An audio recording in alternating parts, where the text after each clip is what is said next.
Let's chat. Quick note for our Sunday morning email with the link for tomorrow's Zoom talk. Just finished the run.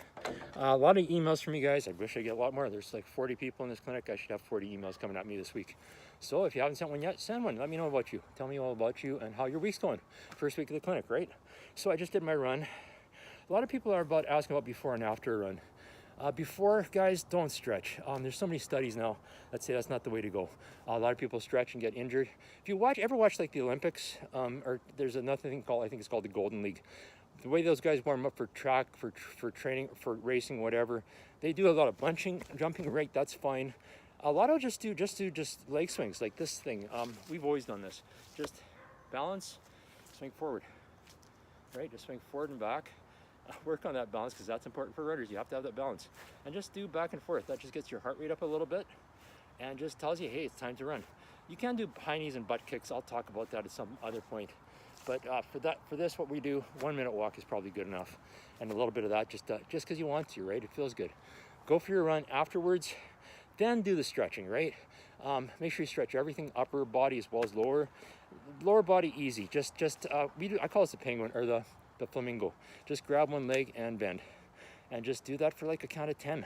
You can use the other arm to get a bit different angle and work on that balance again. If you have to lean against something for a bit, that's fine, but try to get that balanced. Same thing with the other leg. Just if you do one leg, do both of them. Again, that just it feels good. Is there any benefit? Does it give you more flexibility? I'm going to say yes, because flexibility is important, but it just feels good. I'm going to say it's like a cat.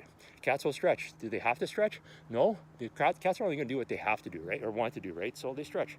So that's important. Hamstrings too. Running does not work your hamstrings. It's mostly quads. Running is mostly that's what it is. A lot of us runners that just run and don't do anything else get really tight calves or tight quads. So hamstrings, just up. Try to make sure my phone doesn't fall over. It's raining now, and just lean back forward. If you're a real yogi, you probably be farther than I can. And your toes, you can't see my shoes, but toes towards you rather than away from you. Different feel to it, but you want that stretch underneath the hamstring a little bit. Not much, not so much that you're carrying the hamstring. Just give it a little bit of a stretch, and a little bit of stretch there. And like I say, strengthening is probably more important than stretching. Strengthening, I would say afterwards. If your only choices or only opportunity is before a run, just warm up before you do anything stretching or strengthening. You want that heart rate up. You want to sweat a little bit. You want the body parts to be lubricated, I guess, or ready to go. And just do like squats, easy peasy. A lot of people do squats before they run.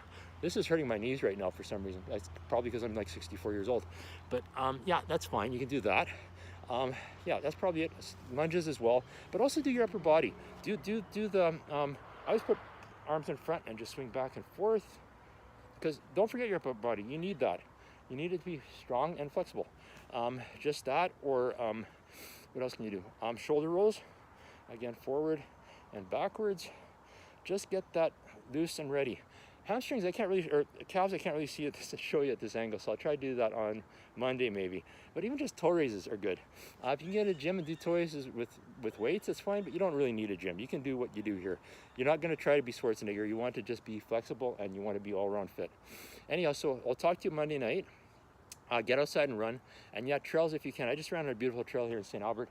Off-road, difference is you have to lift your feet a bit higher than when you run on flat ground or asphalt or concrete. Trail shoes for trails, regular shoes for streets and whatever. Street shoes you can work on trails, but trail shoes do not work on streets. So we'll talk to you later.